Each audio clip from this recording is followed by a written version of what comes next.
എന്തിനാ അപ്പൂന് പനി വരുത്താൻ നോക്കിയത്? എന്തിനാ?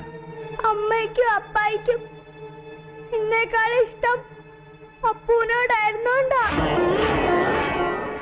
അപ്പു വന്നു കഴിഞ്ഞപ്പോ ആർക്കും എന്നോട് ഇഷ്ടമല്ലാണ്ടായി.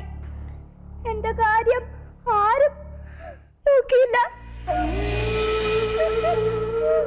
ഞാൻ കലാപ്രതിഭയായപ്പോ അമ്മയും അപ്പയും എന്നെ മൈൻഡ് ചെയ്ത പോലുമില്ല.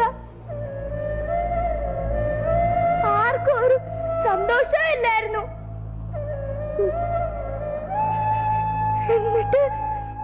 എന്നിട്ട് ഞാൻ അമ്മയുടെ ബെസ്റ്റ് ഫ്രണ്ട് അല്ലാന്ന് പറഞ്ഞു. ഞാനായിട്ട് കൂട്ടില്ലാന്നും പറഞ്ഞു.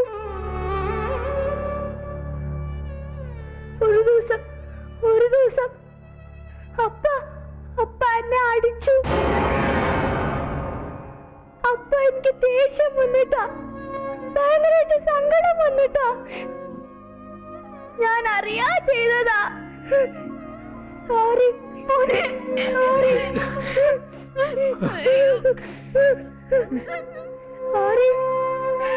സോറി.